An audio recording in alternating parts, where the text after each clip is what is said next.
Hey, dude. Hey man, oh my gosh, we finally got here. Launch day. The Land of Eem Indeed. Kickstarter. Goodness Thanks. gracious. Thanks to everyone who has backed the campaign so far. Seriously, we're stunned by the amount of support we've gotten already. Thank you all so much. We are, gosh, we're almost funded. It's wild. It's only been online a couple of hours. This is huge. Hello, everybody What's who's up, jumping on. Sylvester? What is up, Tyrannoteski? Yeah, I think you had it. Thank Taryn. you so Let's just say much. Taryn. Yeah. Yeah. Thanks for everyone for being here. We're just here to celebrate. Yeah. For launch. Actually, to take a breather and just take back some of our time and hang out and talk a little bit about the game and anything that you guys want to chat about. Answer as many questions as we can. If you got questions about the campaign, we'll try to field them. We've got some updated FAQ coming to the campaign story, and Exalted Funeral has been awesome about answering as many questions as we can, as fast as we can. Not to mention everybody on Discord who's just piling in, answering questions and being really helpful. If you haven't joined the Discord community, we'll put the link in the comments. Like definitely join up. There's a lot of great folks there answering questions and supporting us along the way. Yeah, what are we at right now? We are at 69,000. So we're just Holy cow. We're 92% funded, which is awesome. And That is amazing. We ask us any questions. All you people in the chat, we're happy to answer anything.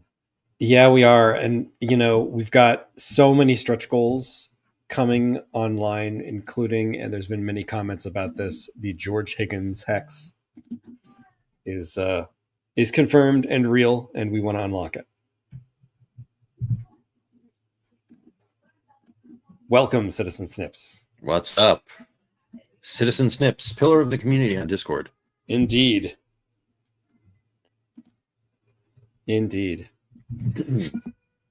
So I also want to thank Exalted Funeral for all the help that they've been giving us. I mean, they've been behind the scenes doing a lot, supporting the campaign. They're online now, live, answering questions and fielding support stuff.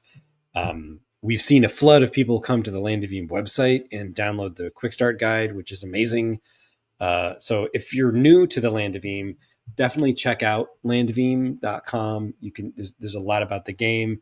You can jump into the Quick Start Guide and get a sense of how you may explore the Underlands.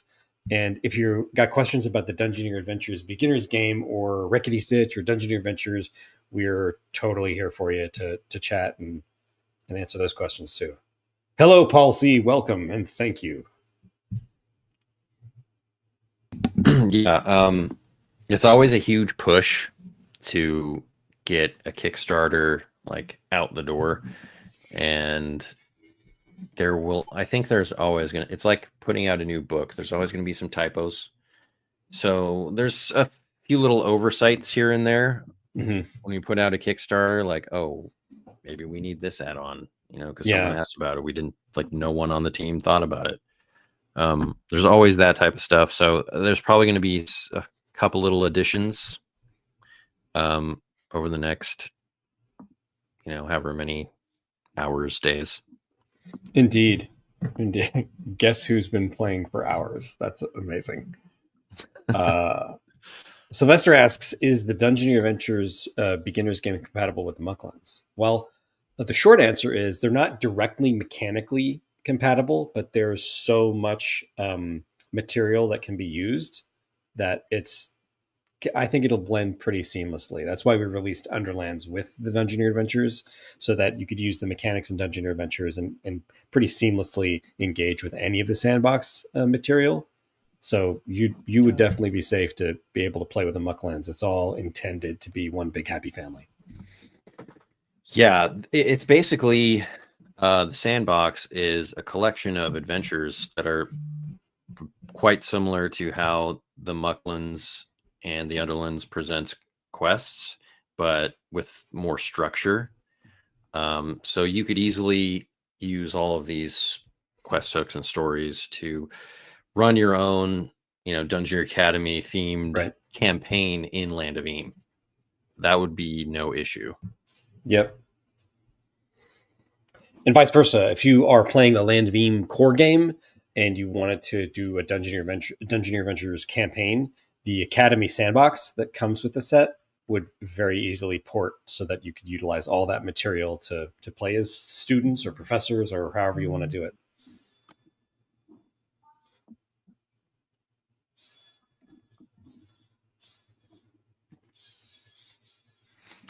I want to do both ways. You know what I mean? Yes, I do. I do. In fact, Ben, Georgie, and myself did several actual play tests of Dungeoneer Adventures. We're going to be posting. Recorded 2 of them. And we recorded 2 of them, and we're going to be scheduling those for release on the calendar. In fact, we should maybe bring up the calendar and just talk about all the stuff that we're going to be doing over the next 30 days, because it's a lot of stuff. Like the party's only just getting started. Yeah.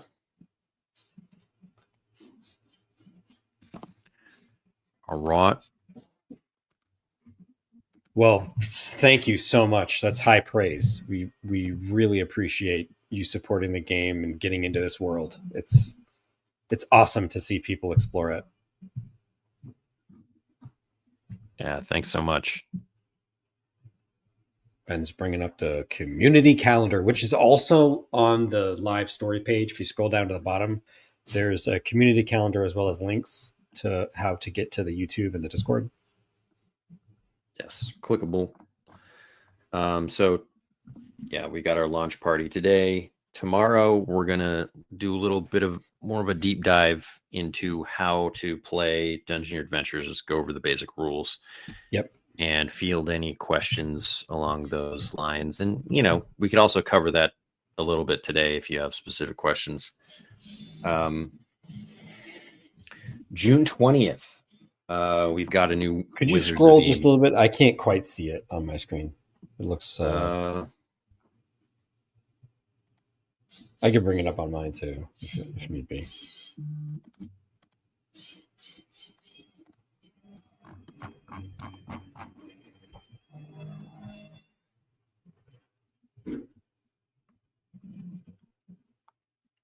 It's not really any better. Thank you, Adam. Thank you so much for joining the Land of Eem community. You got to let us know how the games go. We'd love to hear it. Like, just ping us on Discord. We love seeing how people engage with it all. This is great. Atomized, thank you so much for your support. We really do appreciate it.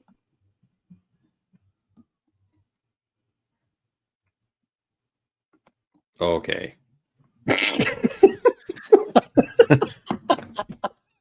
This is what it's like to do things live, folks. Just like one calamity after another. But I could just,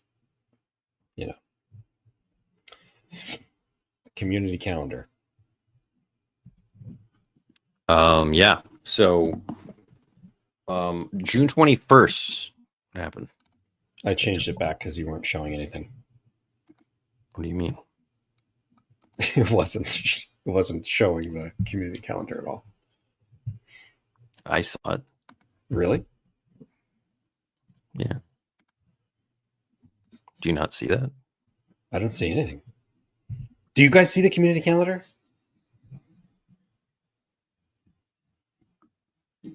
Okay, there it is.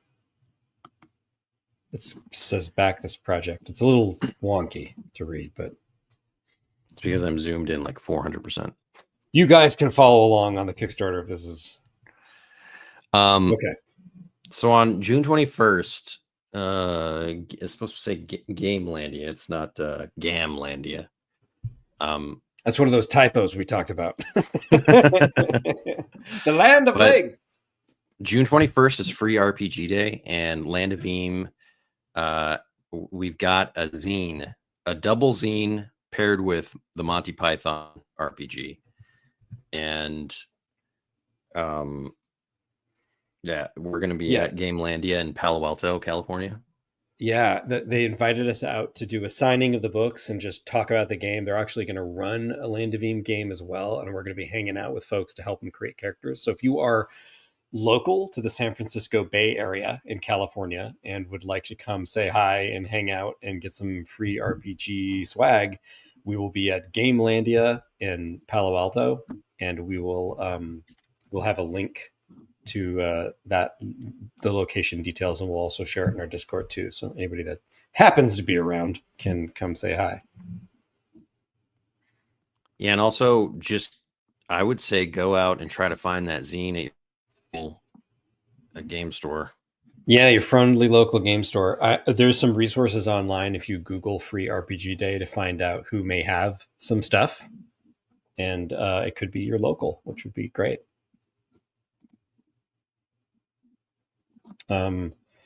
You can't quite see it because our heads are covering it, but on the 22nd, we will be doing an AMA on Discord at noon Pacific, so that you can ask us any questions. We'll just be hanging out again, similar to this today, and yeah, just talking about Land of Eem, game stuff, book stuff. We're going to be doing that like every Sunday. Yeah, every Sunday. We're going to make it a tradition during this 30-day period to just be around and available to everybody. We're normally pretty engaged with our Discord community, but with everything going on with the Kickstarter, it's been hard to keep up with everything.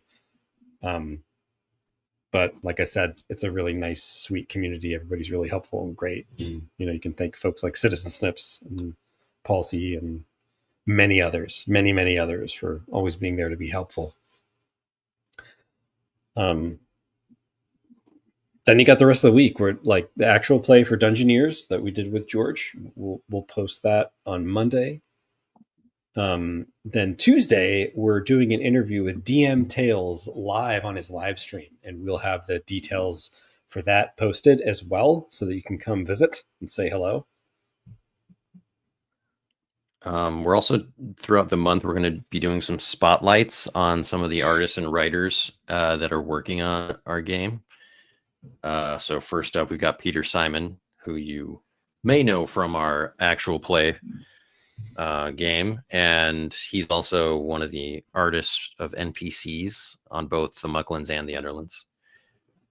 So that'll be great. We did an interview with him, got some insight into he's a cool guy. What makes him tick. He's a cool guy. Sylvester. Yes, there is hope. In fact, I will answer your question in just a little bit because we have a special stream about this sort of thing towards the end of the campaign. Yeah. Citizen Snips. Yes, the secret surprise days.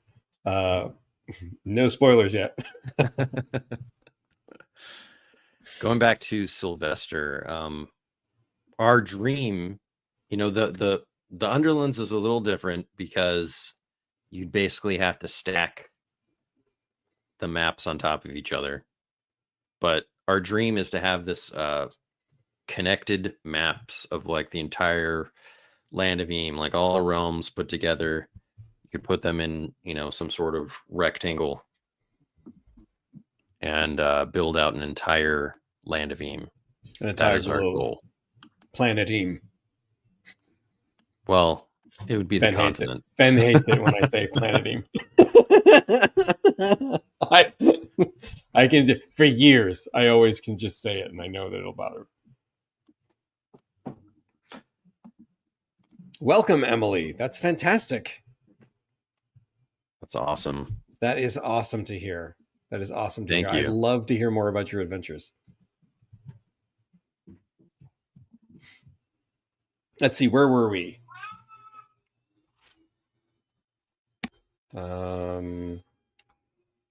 Yes, we've got some extra Wizards of Eem podcasts that we're going to be publishing.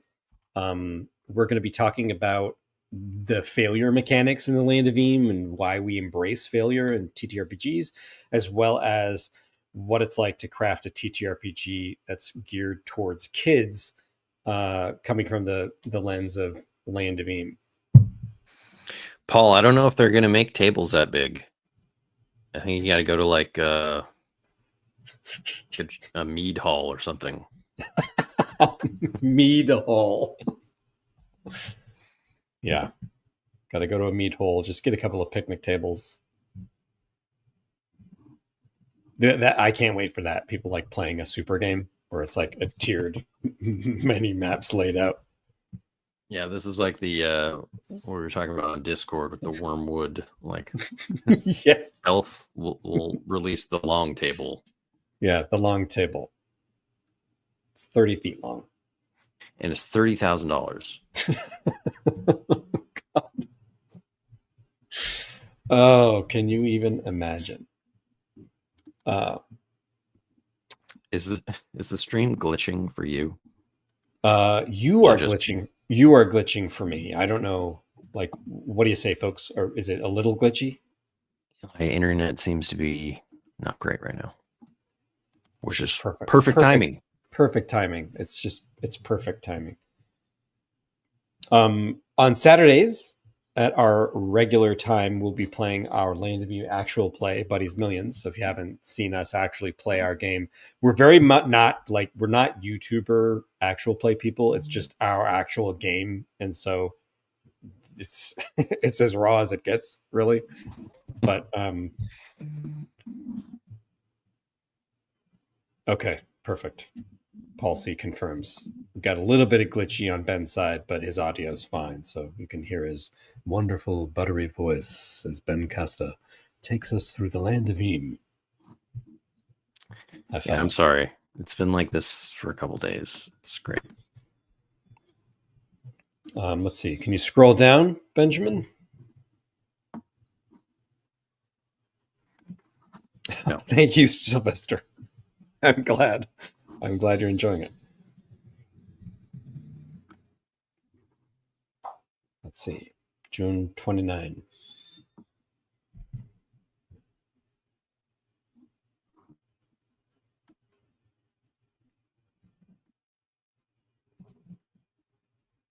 That's high praise, Citizen Snips. Are you 4 episodes into the actual play from the very beginning? Because we've been doing it for years. So, you know, it's sometimes when we look back, we're like, oh my gosh, like some of the stuff we're playing is still like testing. Yeah, I think we have like what, over 100 episodes now, 150 episodes altogether. It's probably closer to 200. 200 actual plays. You're getting closer. I'm Spotify, perfect. That way you don't have to look at our ugly mugs as we explore the Land of Eem rolling ones constantly.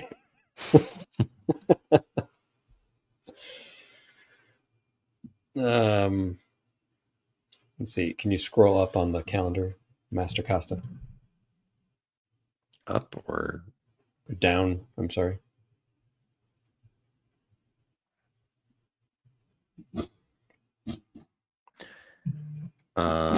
Yes, Paul. Yeah, you're right, Paul C. We actually started with some of the beta rules, so there was definitely changes and tweaks that have taken place over the years. And now Peter and I on the stream for Buddy's Millions campaign are both playing new classes, the playtest classes of Tycoon and Unicorn. So that's been interesting too, because I've been slowly jotting down notes about tweaks and adjustments that could be made to the Tycoon, and Peter will definitely do the same. Yeah, I definitely view the whole thing as an opportunity to play test the game. Yeah. It's a fun way to do it too, because, you know, folks get to interact with us while we're playing it, and that's always great. And give us moral support when we roll like terribly and get into crazy conflicts and hijinks just over and over. But we love it.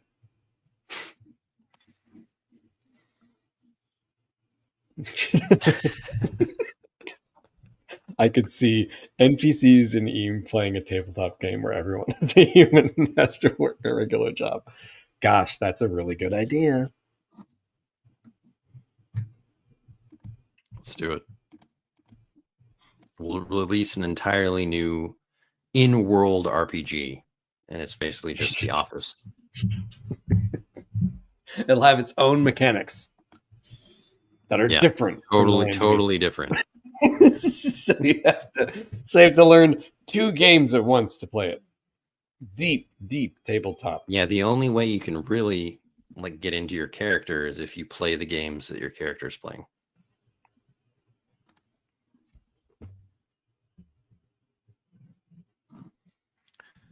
Did we get JP again for one of the stretch goal adventures? You know what? He was really busy this time. He just didn't have the bandwidth to help us out.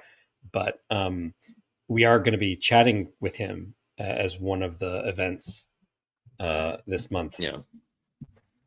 Ben, it's hard to see the calendar. I think we should just make it go away. At least I can't see it on my end. I just see back this project and the second week. I can't. Okay, there we go. There we go. July 9th, JP Couvert. That's when we're chatting with JP Couvert. So going on through the next week, we've got the secret surprise on June 30th, but no spoilers on this stream. And on July 1st, we're going to be chatting with Matthew Gent and Alex Dodge, who wrote 2 adventures and actually tag teamed and worked together. And that's a pretty interesting chat to learn about their process and what they're up to. Because both of their adventures, we think you guys are going to really like. You're going to really like their adventures. They're really fun. July 2nd is kind of a wild one because I'm not familiar. You may be familiar with the Barry from Sandwiches of History or In the Chips with Barry on Instagram or TikTok. He happens to be a friend of ours. And last year we did a Sandwiches of History sandwich with him for the Land of Eem called the Dusty Nutter Goose, which included duck meat, peanut butter, and Pop Rocks. And you can pretty easily just Google Dusty Nutter Goose. You can check it out. But we hooked up with Barry again to do another sandwich, and we'll be releasing the wacky sandwich that we did for the Underlands on July 2nd. That was a lot of fun. We got to go into the Barry Underwick test kitchen and hang out at Sandwiches of History for an hour. Got some questions. Are you going to be making more Rickety Stitch books? Great question. We definitely plan on it. And while it's not primed for any time really soon, we're always thinking about it. It's always a goal in mind. And we know his story. Yeah. We know the story. It's not a blank slate. So it's just a matter of getting it into our calendars. We've got a large pipeline at the moment. I'll be transparent, and I've said this before in other places. I'm very likely not going to draw them. James and I will write them together, and then the task will be to find an artist willing and able to knock out a big graphic novel, that's also kind of a monumental task. Indeed. And we want to make sure that we have the right fit, someone who really understands the tone and we get along with, and they are on the same wavelength as us. And so that'll take a little bit of time, but the short answer is yes, absolutely. We intend to release more of Rickety Stitch's story, as well as other stories that we're currently working on that like Dungeoneer Adventures also take place in the Land of Eem.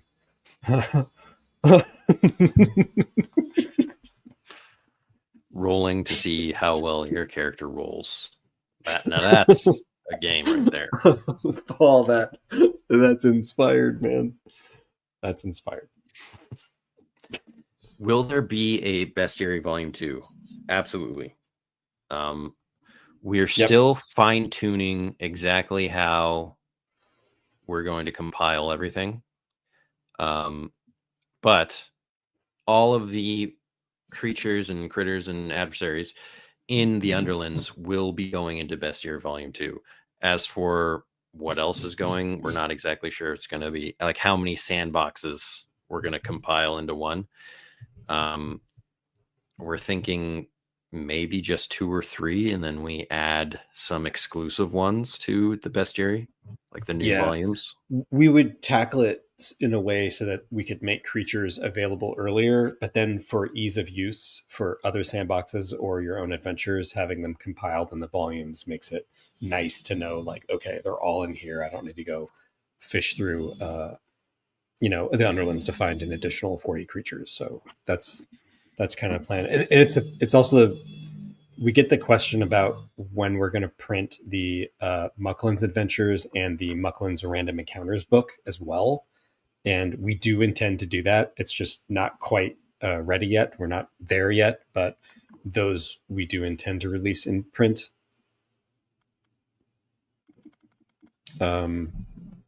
Jolly's got the question, where will the new classes be officially released? Will we see them in the new books? Similar answer. We are trying to figure out how to compile exactly what we want to compile into a player's compendium, which will have, the profession system from our Patreon, as well as the additional classes and bells and whistles for classes that have been previously released. We're still working on how exactly we're going to tackle that, but it is in our pipeline also. Now, I think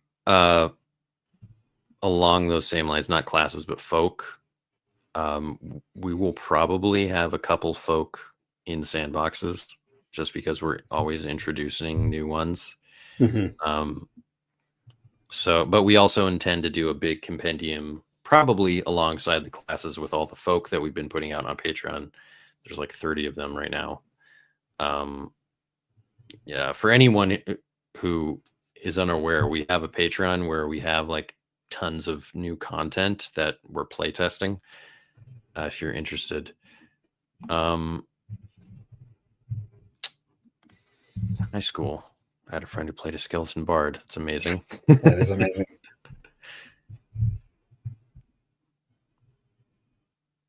That's absolutely. It's all about finding that person that's got that wavelength just perfectly aligned. 95%. Wow, 95% funded since we started the stream. That's significant. Oh my gosh. We're almost at 72,000. We are at 72,000 according to my tab that I just opened. 96%. Wow. Unbelievable. Thank you. Thank you, everybody, for your support. And thank you for everybody that's sharing the campaign. Goodness, we really appreciate people sharing it with other Discord channels or sharing it with friends with kids or people that are interested in getting into Land of Eem or tabletop games. Like, seriously, we really appreciate not just your support, but also the folks that are just sharing it with everybody. That's excellent.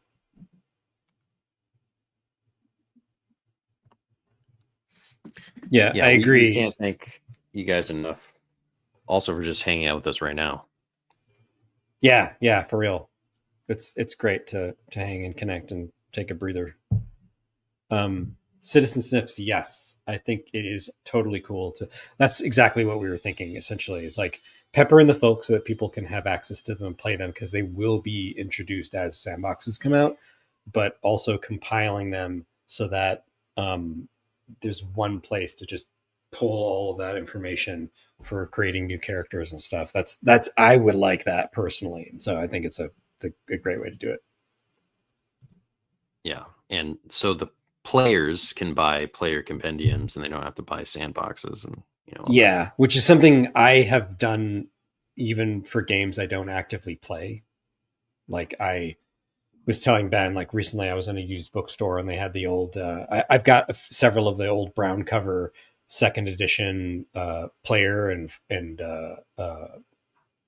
like classes. Like, I got the compendiums, and I recently got the Wizards one because that was one that I always used to read, like, with a mirror. our friend who was our GM when we were growing up, and it's awesome to have it because I have halflings and gnomes, fighter, elf, and wizard books.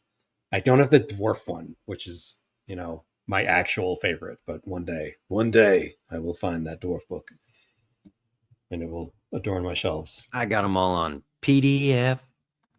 That's true. That's true. I could just read the PDF, but there's something about I want the hard copy of those. Wizards one's cool though because it's got all kinds of wacky spells and interesting stuff from the old times. Yeah, that's where James and I started our RPG gaming life. Yeah, we played second edition for years and years and years, and then it morphed over time to like a ton of homebrew stuff, like homebrew D&D, and now I only play homebrew stuff, although I have desires to check out different stuff. I take that back. Like, well, we play your Star Wars. Ben developed his own homebrew Star Wars system that we play. We play it every year on our channel. And then the Ghostbusters. We also play the Ghostbusters, which I like because we never level up. We always play at level 1, and it's awesome. I don't ever intend to level up in that game. Yeah. We talked about this with Matt and Alex, but I used to play a ton of games with them. Ever since I had a kid, I can't join their group, which is a great sadness. But we would play, different games like every couple months, in addition to this like long-standing AD&D game that we just always go back to. Yeah. On our channel, yes, we mean our YouTube. Sorry, we every Halloween we do a Ghostbusters adventure, and it's like the sequel to the year before, and we've done them 4 times, I think, four Ghostbuster adventures. Most recent one, I think we played a JP Covert to Goons and Ghosts adventure, which was super fun. And then for May 4th, we've been doing a Star Wars that we just kicked off. But our YouTube channel, Land of Eem, is where we do our actual plays and release YouTube stuff. We also release the Wizards of Eem podcast, where we just talk about our proclivities in TTRPGs and what we like and how we do it and why we do it in Land of Eem.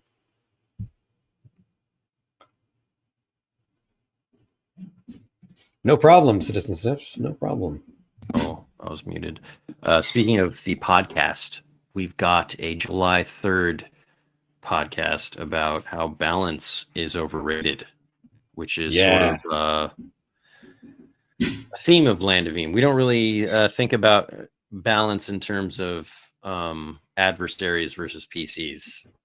There's other aspects of balance, but this is what we're talking about: combat balance. Yeah, and it's I was actually thinking about this a lot after our discussion because I think the way that I approach balance when writing anything in Land of Eem, whether it's combat or an encounter or even a narrative encounter, I'm always thinking in terms of like what makes a really compelling story hook for players. And just like reading a novel or a comic, like there's very like the adversarial relationship between the hero and the villain is always imbalanced, right? Because you go through that like hero's journey.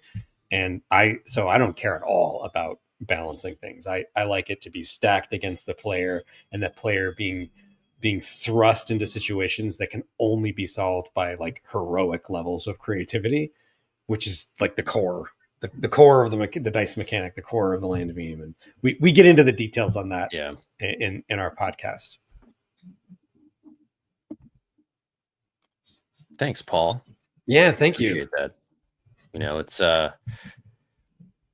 It's sort of a not my natural strength to be doing a podcast. But, we're not YouTubers.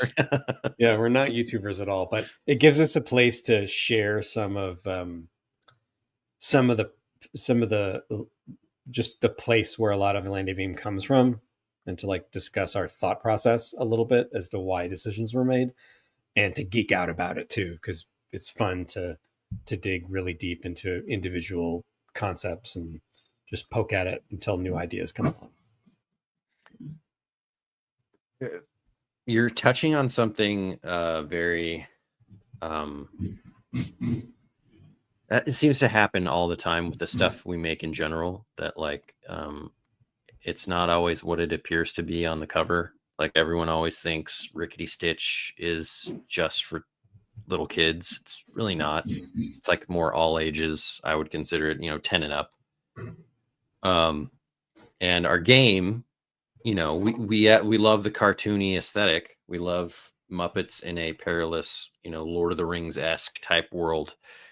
But that means that there's going to be peril and more. Yeah, there's this OSR sensibility to it that some people don't get just from the cover. It's totally true. Titan Guy asks, do you think Dungeoneer Adventures would be fun for adults who want to play in a school setting? I think so. It depends. One thing is we did strip the rules down, so it's very simple, but that still appeals to me as well. I love games with super simple mechanics as well that leave the gameplay really open for creativity. So for me, it'd be no big deal. But Ben, George, and I had a blast when we played Dungeoneer Adventures because it was just like, and this and this. It's just like you don't have to think about it. It works, and you just find yourself focused on the moment, like you're focused on the scene. Yeah, which is really fun. It makes it more atmospheric even than I think a lot of games with more crunch end up being. The other option would be to use all the adventure content to run Land of Eem games, and I think that would work just fine. You just have to use Land of Eem rules to do that. So that depends on your preference. If you want a more simplified, using the custom dice and a simpler character sheet, or if you want to play in the actual Land of Eem core game with a Dungeoneer Adventures campaign. Yeah, and there is like a Dungeoneer Adventures student build options for the Dungeoneer on our Patreon. For the core Land of Eem game. And you know what? Paul is already beating me to this. I was about to talk about we definitely talked about this. Yeah.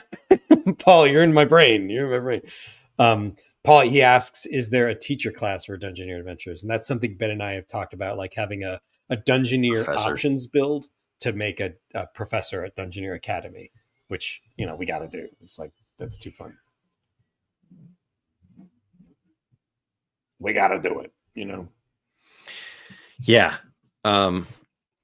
There's so much stuff that we've got to fit into the Underlands.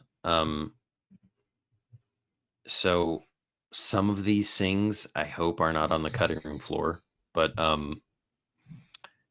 we've got to fit in 40 adversaries and crafting components and new recipes. So it's like a whole other aspect that the Underlands Sandbox didn't have, even though the Underlands is smaller, like 4 realms compared to 6. Right. And a lot of times we'll take ideas that didn't make it or are not quite fully fleshed out, and that will be something that we'll make available on our Patreon so that people can play test it and give us feedback, like the wizard class or the unicorn class or the tycoon class. It's all really welcome feedback that we get on how it all works.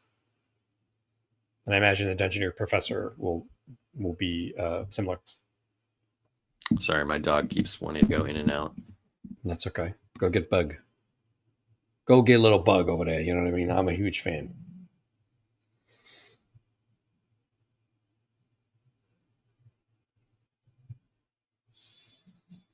Yes, Citizen Snips. That's exactly right. We imagined that the Dungeoneer Adventures game needed to be tactile. It needed to be simple for a kid to organize and fun, because what's like magic item cards, adversary cards, those are fun to thumb through. And presenting it like a board game is a really easy bridge. Hey, Bug, how you doing there? Ladies and gentlemen, meet Bug, official member of the Land of Eem team. Yeah. Bug the Boston Terrier, who is a direct influence on Dorgans, the visual look of Dorgans. I love it.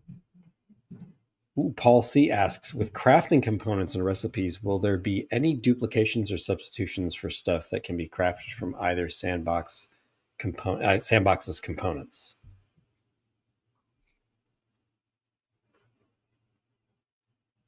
Short answer is that there are a bunch of new components that are specific to the Underlands. There are some that cross over, I believe. Yeah. And there's a bunch of new recipes as well. So if you find a recipe that's specific to Underlands components, you'll be looking for it in the Underlands versus the Mucklands. And we did that on purpose so that there would be new, fresh things that you could discover in different biomes that you wouldn't be able to get, in the Quagmash or River Country.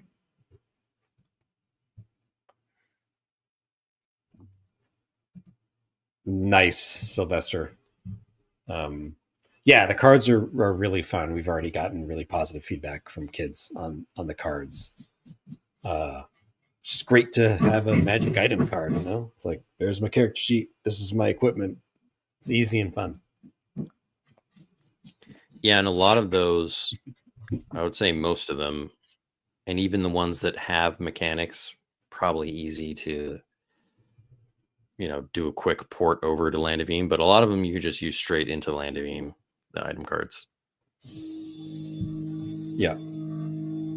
Boston Terrier named Pug. My heart melts. Yes. Citizen Snips. Mine does too. I love Bug. Bug is awesome. She is, she's got a puppy mentality when she meets people she loves. And she can also be just a really mean animal to other dogs. She got a lot of spirit. Let's say that. She got a lot of spirit. She doesn't know when to back down. Makes bad choices. Yeah, that's true. She's rolling dice way above her pay grade. Balance means nothing to Bug. She's skipping parlay, skipping improvisation, and running straight to combat every time.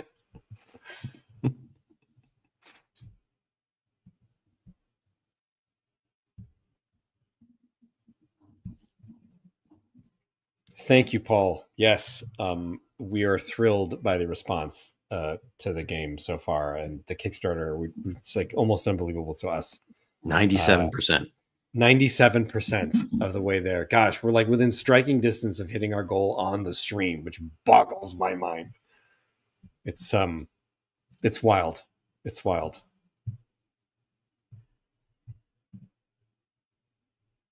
Oh my goodness gracious.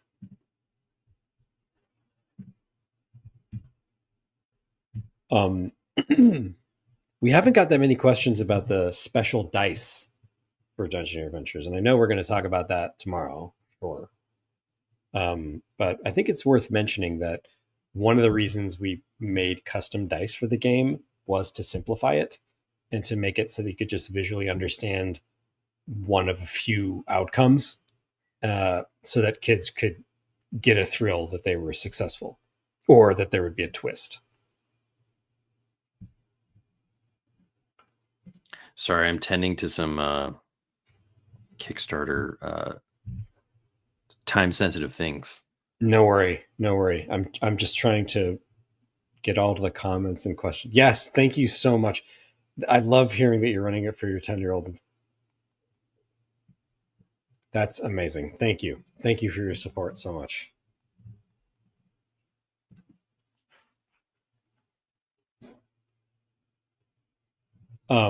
Anything that we can say about simply what stuck around converting Land of Eem to Dungeoneer Adventures? That's a great question. So we wanted to, like, a lot of the optional rules in Land of Eem just got cut, like crafting and somehow travel works and coin systems and dread and courage all got reduced down to rolling simple dice that provide successes. Like one thing we did that I think was cool is that on the character sheet, you manage your courage with just like a heart symbol. It's like, this is how many courage I have, and this is how many dread I do to this creature. And when you're trying to do an improvised action, whatever that is, or using an ability, you roll a simple dice that shows you if it was super successful or not successful, but maybe something good happens for you. So making all of it be really positive outcome forward, so that no matter what the situation is for playing with a kid, they feel like they're advancing the story and it's exciting. And tomorrow we'll definitely go into greater detail on that. Sharing screen, pointing at things. But for one, simplifying the character sheet, simplifying how adversaries work, simplifying how abilities work, and making it so that when you do have an ability, it just works. You just do the ability, and maybe you can do it once per session, or maybe you can do it more. But it's all about that. It's all about making it simple to be successful while you're playing the game, to eliminate number crunching so that kids can be encouraged by being really creative and having fun. Because ultimately that's not it. only number crunching, but the need to not look at a table. Like, I think the symbols will get embedded into your brain faster to come up with, because the core dice mechanic has stayed. That is like the one thing that is not altered, besides like the names for each permutation of the results.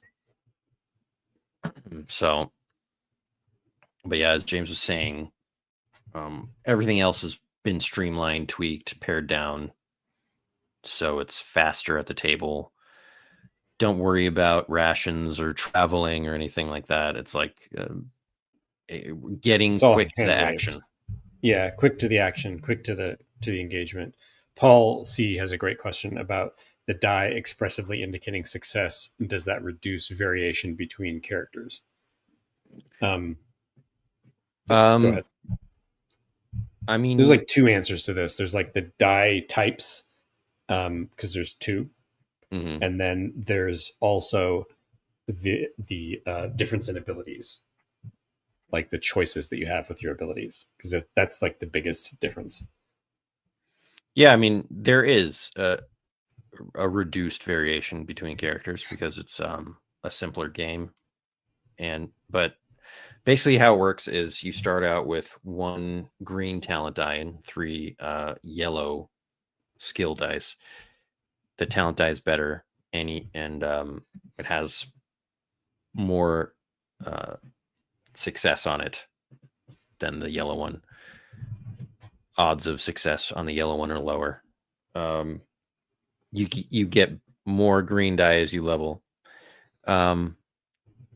So there's not all these different skill permutations. It's just Vim, Vigor, Knack, and Know-How. Right. And the die are indicated which type, if you're talented at it or skilled at it, the die are indicated by different colors. And on the character sheet, you can see which one is which.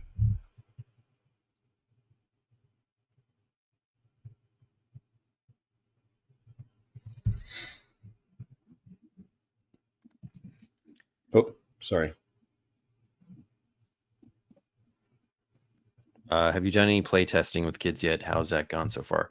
Yeah, we did a little bit. Our access to kids is not high, or at least at that age. But we got a couple sessions in and it went great. And we've done, our own play testing, which is not the same, but we've also played other games with kids over the years. It was all about trying to find the elements that got the kids really excited and engaged. Now, granted, when you're playing Dungeoneer Adventures Beginners game, you're not going to be playing for 6 hours or 5 hours or even 3 hours. It's going to be 45 minutes to an hour. It's like, it's designed to be a shorter engagement so that they can keep their attention spans. And knowing that was really important to how we went about designing the game and making it exciting and fun. It had to be shrunk down, and that was challenging at first. It was challenging for us because anyone that's already a fan of Land of Eem and owns the books knows they're enormous, and the world is enormous, but you got to shrink it a little bit down to these moments. and keep the action moving. And that was one of the first things we discovered when we were engaging with kids. Yeah. It's a very different experience than just pulling out your Land of Eem books and playing a 3-hour session. It's very structured. We've broken it down into 4 steps. So, and we'll get into that more tomorrow. But each adventure is structured, and they're more linear. It's not do whatever you want and figure it out. I mean, you can do it whatever you want, but the GM is guided through the adventure in a linear way. We took a path of providing the GM a more structured adventure, so that it would be.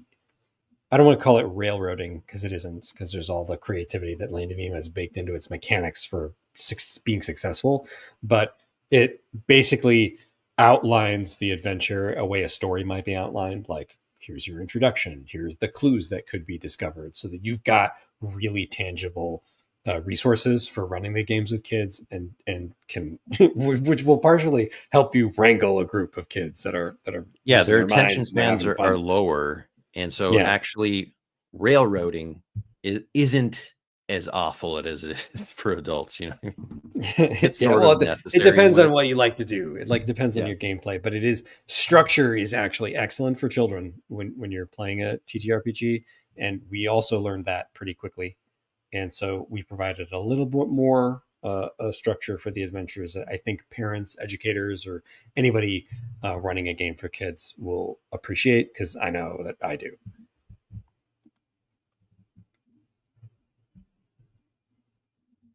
Let's see. So many questions.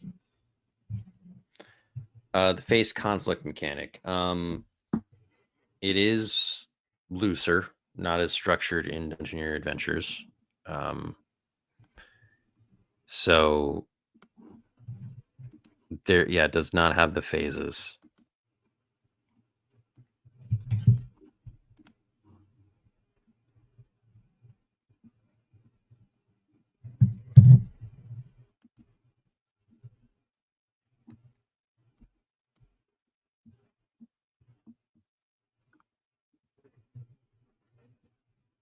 Let's see. Sorry, scrolling through comments, trying to get them all. There we go. Clear on.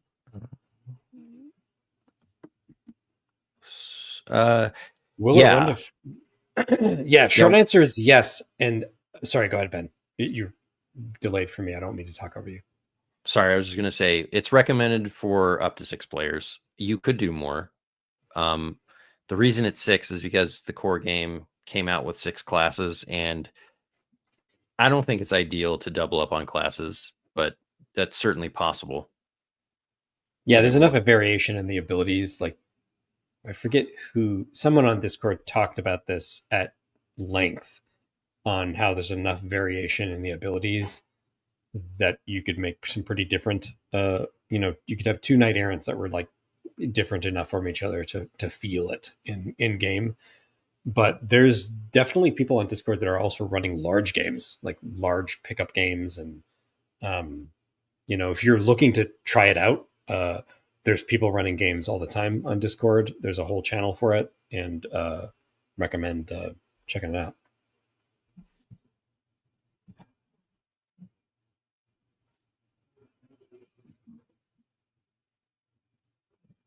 Oh, this is a great comment, Citizen Snips. I think it is also great to just provide a short excerpt with some note-taking advice for kids suddenly changing interest mid-session.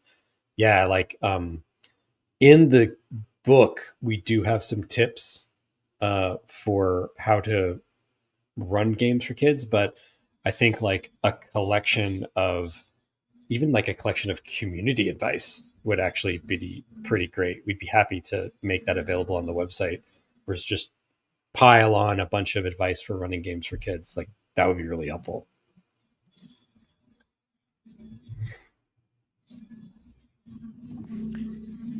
Can we have Dungeoneer Adventures as a PDF add-on? I really want it. I think that is going to happen. It's in the works very right soon. now.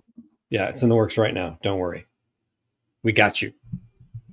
You know, our original thinking was going into it.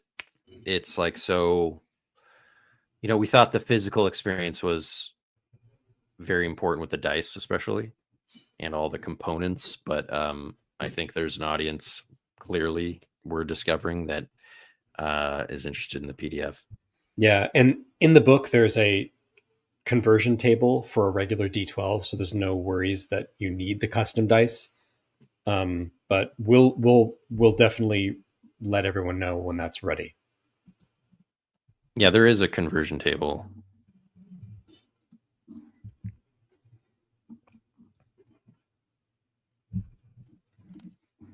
Is there anything within the Underlands or Dungeoneer Adventures that you're particularly looking forward to players and GMs experiencing? Ooh, good question. Good question. Gosh. So there's a lot. Yeah, as far as the Underlands goes, there's just infinite responses. There's so many things I want people to discover. I guess like I'm excited for people to dive into New Delve City because it's the largest city location that we've ever made, and Yeah. we didn't immediately intend that. It just became the largest one. And the fungal jungle is also dear to my heart because the fungal jungle has been, you know, depicted in some Rickety Stitch concept art, like beautiful Rickety Stitch art by Ben that shows Rickety and Goo wandering through the fungal jungle with mushroom umbrellas. And that is one of my favorite pieces ever of Rickety Stitch. And, you know, it was done years ago, and it's just very exciting and rewarding to be able to release the fungal jungle finally. It also is the setting of the first Dungeoneer Adventures book. And if you're not familiar with those, or you have kids that are into fantasy, or maybe are reluctant readers, we recommend it. We're often recommended to reluctant readers for the Dungeoneer Adventure series. And that also has the fungal jungle as the primary setting for the first book. And so it was just a blast to work on. I want people to explore the fungal jungle like crazy. Yeah, I think there are a lot of like Easter eggs. If you read the Dungeoneer Adventures series, there's a lot of connection in the Underlands, not just Dungeoneer Adventures, like all Right. over the map. You know, the Abyss and the overarching quest line similar to the Sarpathy Eyes of Ek, very tied into Dungeoneer Adventures. And just like the breadth of dungeons that we have that are bigger than anything in the Mucklands, there's a lot of just discoverability of cool items and stuff like that, which I always love as a player.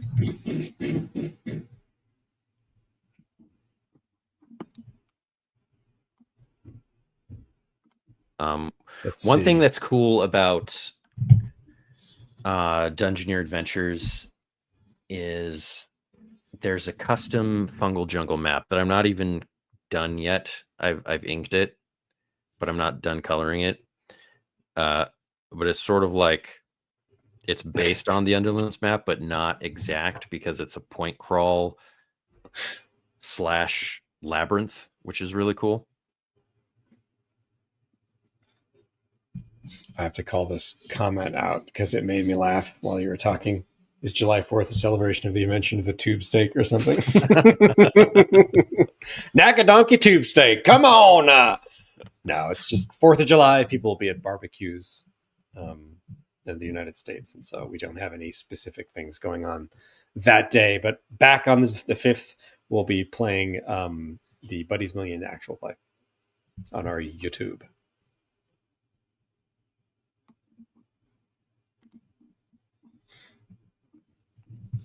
Shimmering Shar, yes, it is a complete unknown. No one has touched it. It's there is one city and a settlement, but it's like it's very wilderness. Yeah, it's a very, very unique flavor of wilderness. it also appears in, like Ben said, Dungeoneer Adventures and the Underlands are paired together because it's the perfect pairing, because all of the Dungeoneer Adventures series takes place in the Underlands, and the Underlands is mentioned so heavily in the Mucklands because it influences the lore of that place. It just was the obvious next step for us in terms of a sandbox. Are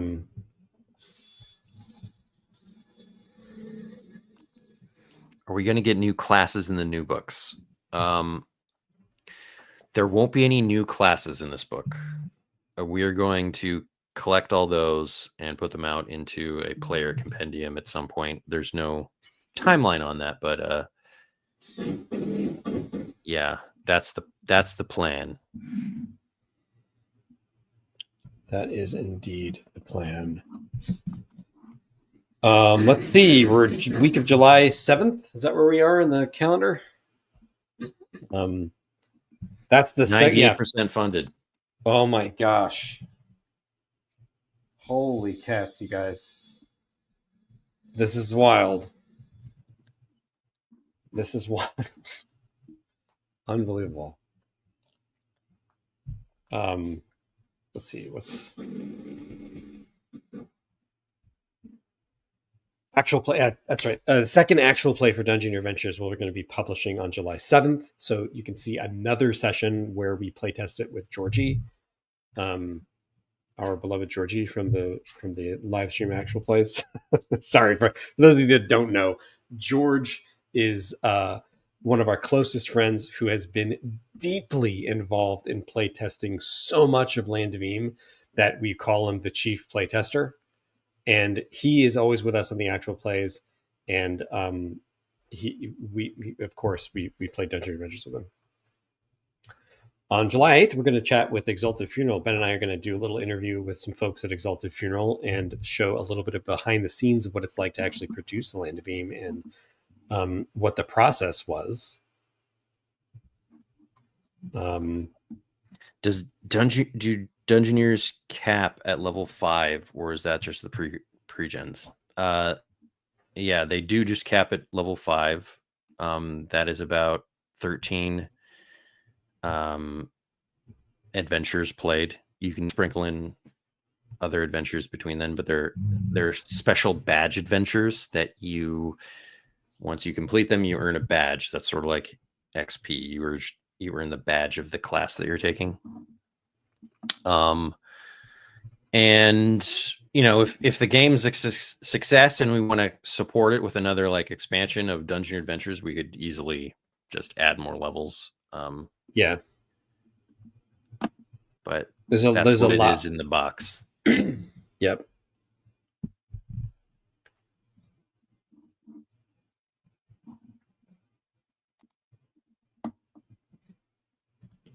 Yes, indeed.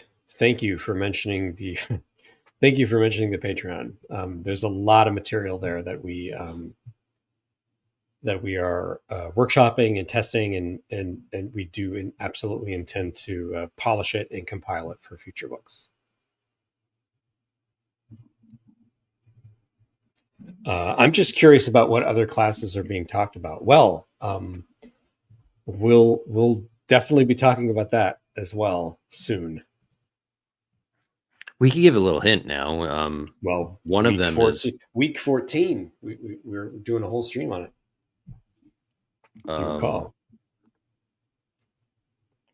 July 17. Future plans with Ben and James. I'll just drop something. Oof. Go for it. Right? No, yeah. Drop away, man. It's fun. The witch is definitely on the docket. Yep, the witch class. Ben and I have been talking about the witch class for years now, but she's finally, well, he finally on the docket. I can't wait. I always think of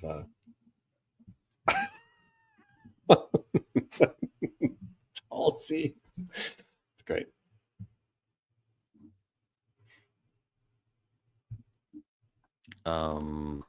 Will badges be printable so we can give to the kids as they gain them? So this is interesting. we do have ideas. You know, who knows how big this campaign is going to get, but there is a hidden stretch goal that I'll just share with you now. It is actual badges. So it's not even on the campaign page right now, and I don't know if it's going to happen. Maybe there's a chance we could print them separately or create them separately as a product. Like, yeah, but our dream was to create a whole pack of legitimate like scout badges that the kids would have, like proper ones, which would be super cool. So hopefully we get there.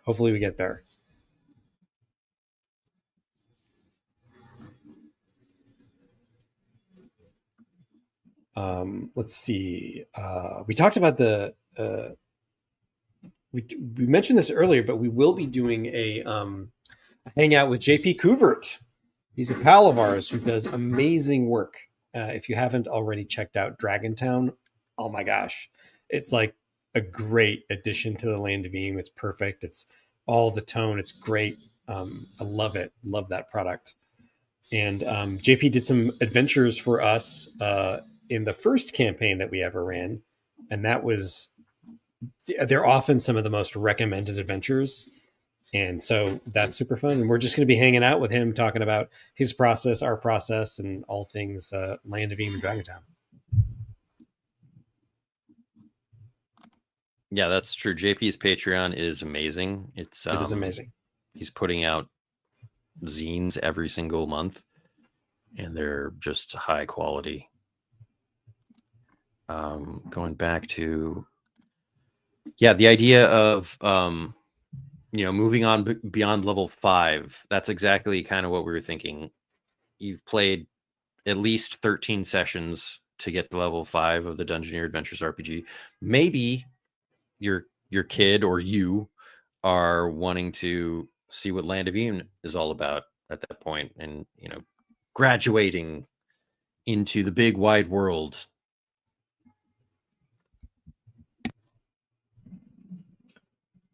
How easy is this to run?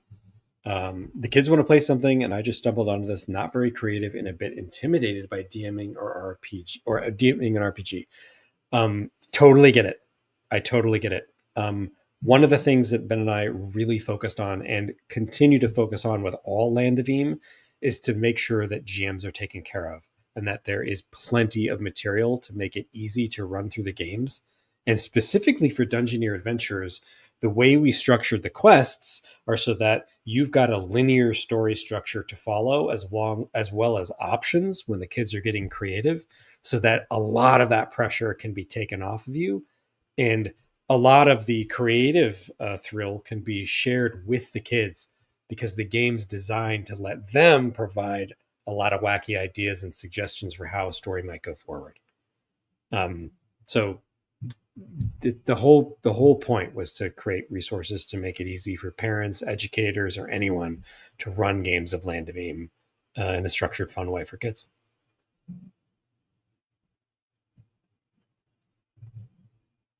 Sorry, I'm muted again.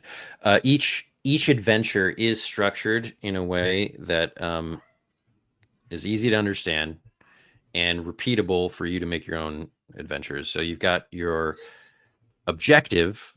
That's the premise of the adventure. Then there is investigation and exploration. That is, the piecing everything together, going to the location, sort of doing your investigative work to understand what is actually going on. Sometimes it's straightforward, maybe other times it's not. And then there's the actual solving of the problem. That's the next step. That's the third step. That's usually your climax. What are the players actually doing? What are their ideas to solve it? And does that involve some fights or something like that? It doesn't always have to. And then lastly, there is resolution and rewards. How does it all wrap up? And what do they get? What is their prize? And we want all of this to be taking place over like 30 minutes to an hour. Right. Yeah, Paul makes a great point. The big secret of DMing is that it always looks more polished and planned from the player side of the screen than the DM side. It's like they don't see the sausage getting made. They just experience the story, and for them, it's fresh. We missed this one. Hope we get a Sputter Spark tech at home at some point. Yeah. That is definitely future plans. Yeah, we've got a lot of future plans for Sputter and Spark stuff. The realm of Shrim. Indeed, the realm of Shrim. It's just a realm away.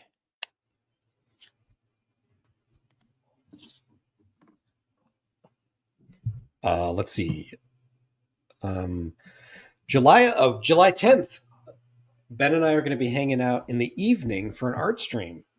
Ben is going to be drawing. I'm going to be hanging out with him, providing moral support. And we'll be just hanging out again. Yeah, you'll be providing the commentary and funny quips while my brain is, either Peter's brain or my brain is drawing. I'm not good at multitasking.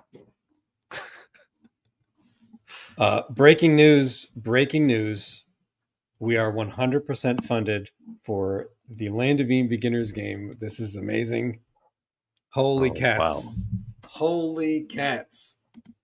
Wow, that was fast. That is unbelievable. Thank you. Huge thank you to everybody that supported the campaign.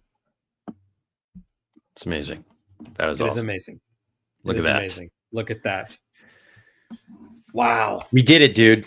We did it. We all did it. Like, so the people watching right now are I was scared. You know, you never know how it's going to go. No. JP Couvert in the house. Awesome. Hey, JP. Thanks, we were just singing your praises.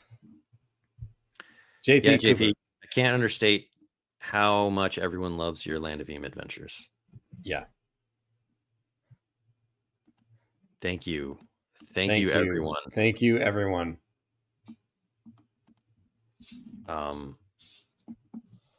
Yeah. Funded in, we'll say 4 hours. 4 hours? Yeah. Funded in 4 hours. Wow. Amazing. So what do we do now? I have no idea. Like what? Thank you, JP Couvert. Thanks, man. We really appreciate it. And we loved the video you did for us. A lot of kind things. And tons of people came to Land of Eem from that video. We saw that in our Discord. And when we have been telling everybody about Dragontown, and we hope to talk more about Dragontown when we chat on our stream. Did you know crack a beer? A beer at 11 a.m.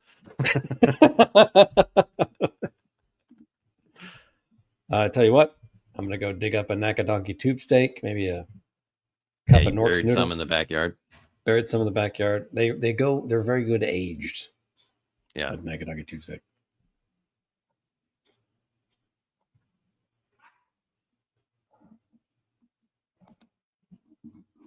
Oops. Oh, sorry. Awesome. See, there Next you go. Goal. Next goal, 325K. Absolutely. Let's make it happen. Obviously, we've got these great stretch goals that we want to unlock. So, yeah, we haven't even really looked at those. Yeah. Let's go through the stretch goals because I'm super excited and I'm hoping that everybody can share with friends and help push us beyond the pale. So we've got character sheet tear pad, which is going to be a great boon to the box set. Yeah, the tear pad is reminds us of when we were coming up in the world. We had this second edition tear pad that made it easy to just grab a character sheet and start a new character. And we thought, gosh, like that would be excellent for Dungeoneer Adventures because there's 5 levels. Sure, 13 quests is a long time, in kid time, but how awesome is it to just grab a character sheet and make a new character and have fun with that sort of thing? So we think it's awesome, and we really hope to be able to include it in the box when we hit that first milestone. Discover through JP as well. Eem is criminally underrated. We hear that a lot. Yeah, thank you. Thank you for the support and the love. Just like the D12. Yeah, underrated, the D12. More Needs people some got to love. roll D12s. The next stretch goal after that is the Book of Random Encounters PDF for the Underlands. It'd be just like the Mucklands. 1,000 random encounters. We personally think this is like an essential part of the game. Ultimately, we want to print all of these.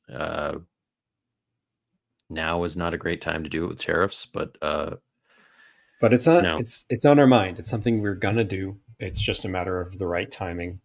But like Ben said, the Book of Random Encounters for the Underlands is, I consider, also an essential thing because it makes the replayability and the playability and the variability so amazing when you're playing Eem. Like in our campaign, we've barely scratched the surface with all the random encounters that take place during travel, and so many of them are designed to be narrative hooks that we just really enjoy that emergent play.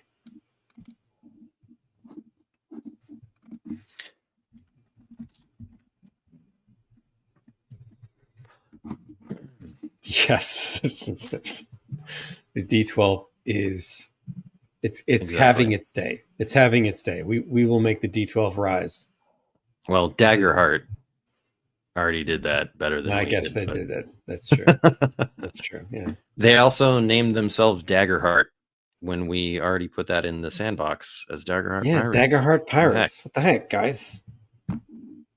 No shade.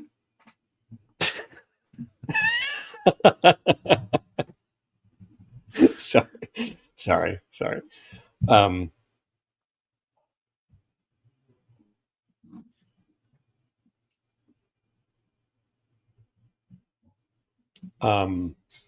Let's see. Oh yeah.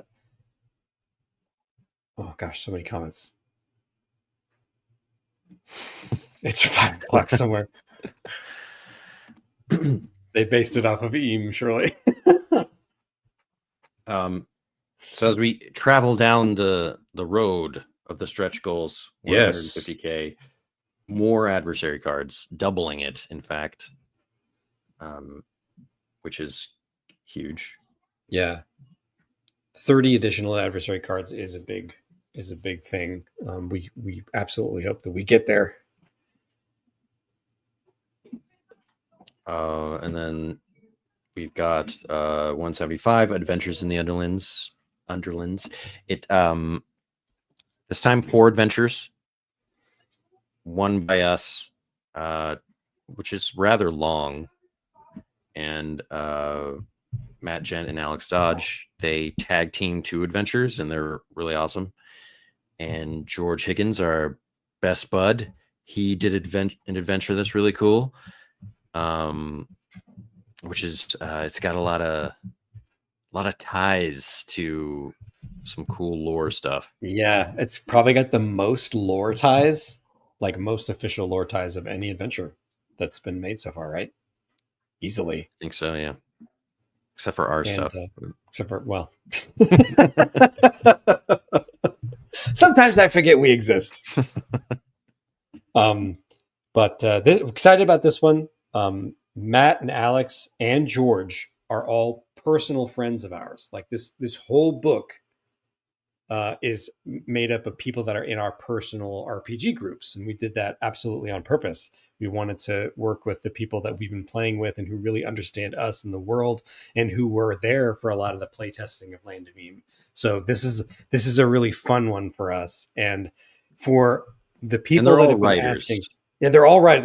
Everybody's a professional writer. And so it's an exciting professional writer, but we went to school for writing with him. Well, yeah, he went to school for writing. He writes short fiction. George is now a professional writer. You can say that. George is now really, and he's finally answering the call that we've been getting for like years now, because George made a comment years ago that he needed 6 hexes in the Land of Eem.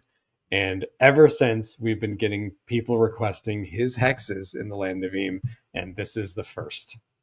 This is the first George hex in a storied, and will be a storied hex career. It's happening already. The George hex. It's happening already. So stay tuned for that. We really hope to unlock that, because the adventures are really fun. Yeah, everyone is sounding off 6 hexes in a movie. It's hilarious. Classic.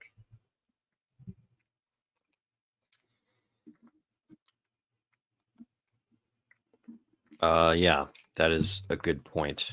And so currently, Kickstarter doesn't allow you to change anything on your reward tiers. But if you look at the story page, it does say that the Dungeoneer Adventures box set does come with PDFs of everything. And we are soon to be adding a PDF option of the game. Unfortunately, we just can't add that. That was missing from the reward tier when you actually click on it. Yeah. That you get PDFs with the beginner's game.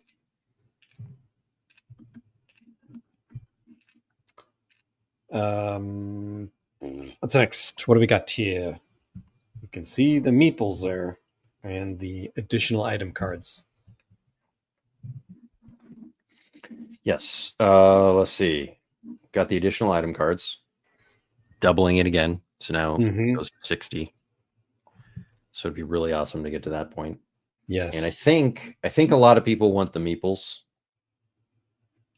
Seen that already from Paul. Already seen some comments about the meeples. These are all the Dungeoneer Adventures, not only the green team, but Ingrid, the unofficial green team. And by the way, in Dungeoneer Adventures RPG, everyone is on the green team, because that's just your team.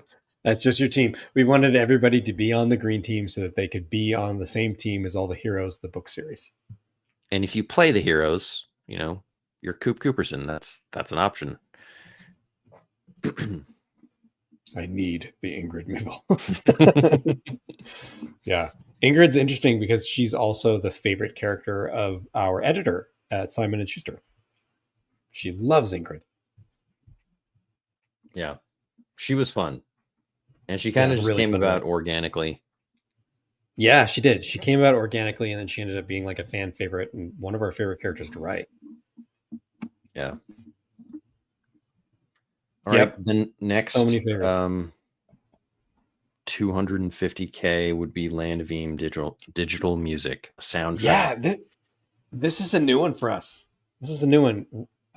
Often get the discussions going about what kind of music people listen to when they're playing Land of Eem or enjoying the books. And for those of you that don't know, Rickety Stitch and Gelatinous Goo has a lot of songs in the series, and all of those songs have been produced by our pals Evan Wolverton, who we went to college with. He's an excellent folk singer and songwriter, and our buddy Darren Korb, who you may be familiar with.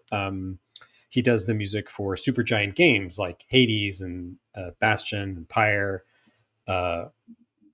And they were eager to help us out and to make Rickety's songs become reality. And you can listen to them on our website or on YouTube. And so We connected, or actually, Fantasy Audio Magazine connected with us via Peter Simon, one of the artists on Land of Eem, who does NPC drawings in Mucklands and the Underlands, and he's on our actual play.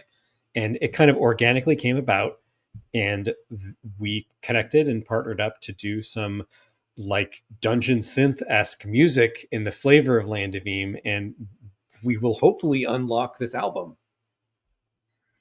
Yeah, it would be really cool to have a soundtrack, and we haven't discussed the nitty-gritty details about it, but just having tracks that are linked to certain locations and that type of flavor would be cool.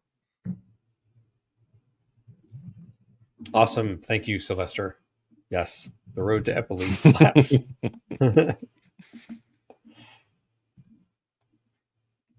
Hey, thank you, Adam. Yeah. Thank you. What are we at anyway? 76. Wow. Keep chugging. It keeps chugging. Thank you, guys. All right. 275. This is pretty substantial. 10 additional adventures would go into the Dungeoneer Academy Sandbox book. And these would be sort of bonus adventures that you could play in between the ones that gain badges. So, yeah, that's just a ton of extra content that would be cool to put in. 300K is another, adding a few more options. The Gelatinous Goo, the Mushroom, and the Bog Roll to the game. Sort of add more character cards and the entries inside the book. And then 325 would be the Underlands Dungeon Generator supplement, where it'd be our take on a bunch of random tables and procedures to build your own dungeons using Land of Eem lore and just an aesthetic. Yeah, that's a common request we get, is a dungeon generator. And so we are going to commit to putting that together. And then beyond that, well, it's largely unknown. Largely unknown. I don't know, Costa. Can we? I hope so. Hope so. Indeed.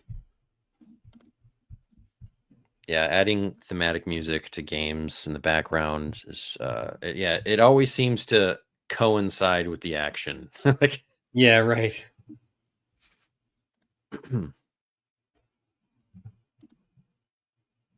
Awesome. We've heard a lot of people do solo games, like Citizen Snips is one. A lot of people doing solo games for Eem. And James and I do eventually want to put out our own take on solo rules. It's not going to be part of this campaign, but it's always something in the back of our minds. Yeah. We will get there. Would that be significantly different than the random dungeon tables? Yeah, it would be more like helping you build a dungeon as opposed to the random dungeon, which is more abstract. That's right. I think those tables could easily be used in that, though. They're not useless by any means. Like, it would just give more structure, I think, to how to go about it. Right. Depending on the scope of this, we may include some of those resources in it so that there's one place that you could get all of them for dungeon generation, not have to thumb through a couple books. I'm a huge fan of random dungeons because of just the on-the-fly nature of needing a dungeon. And our group especially just loves the mini game of it, of keys. It's fun to push your luck. Yeah. George always must go for the treasure. He just has to do it. And I get it, because it's fun.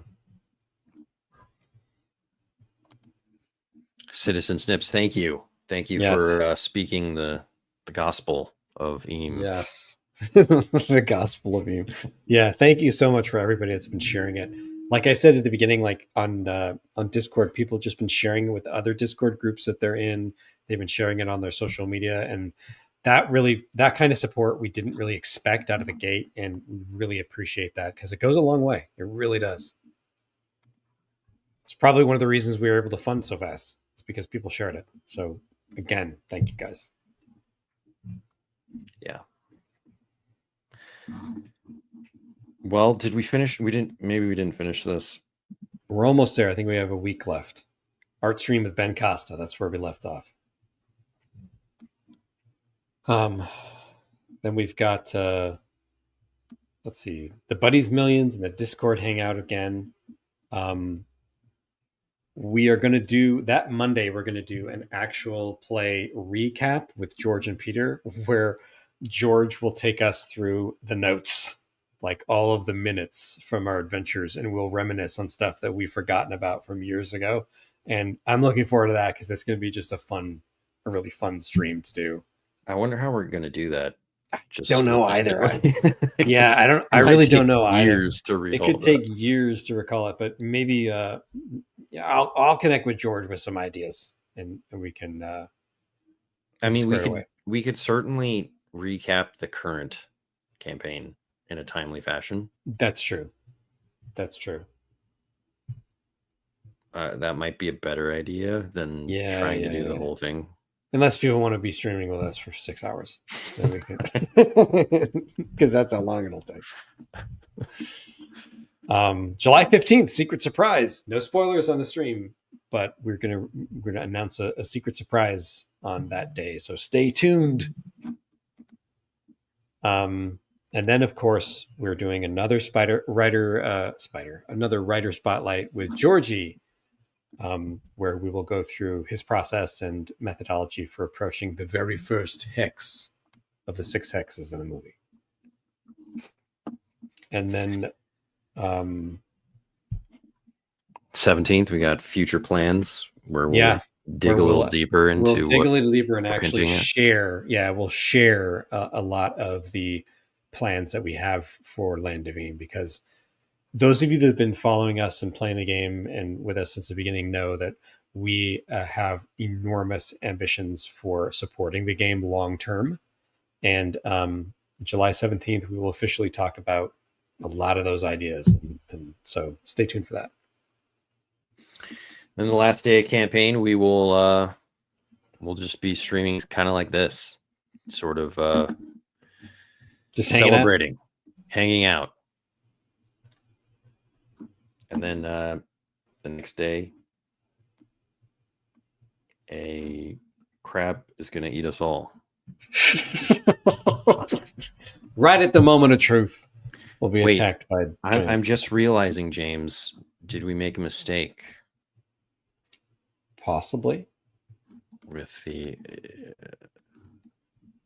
Should we have Nakadonkey Tube Steak Celebration Day? I think there might be a.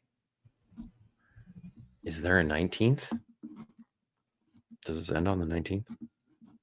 Oh, you know what? If that's the case, we will. No, I'm wrong. Okay. Friday, too. False alarm. I'm wrong. False alarm. It ends on the 18th, which is a Friday. It also coincides with I don't know what. The 19th is just that big old crap.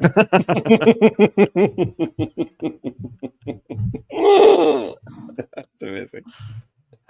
Hilarious. Yeah, so there's the whole schedule, guys. Yeah.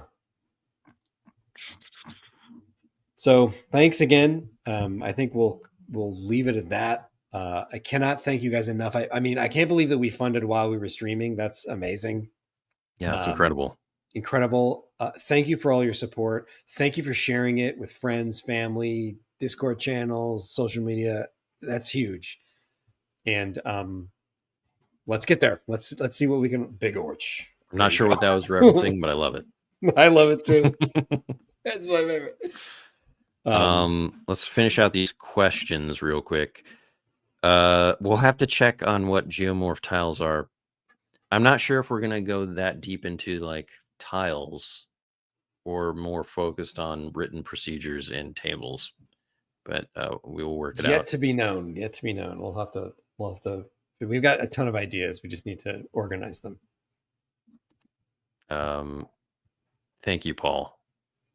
Yeah, that's our biggest goal, is just to keep supporting this game with big sandboxes.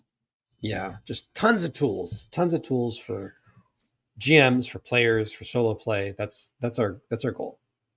And to finish the Land of Eem world, because there's so much already that we have not done yet and is alluded to in our series.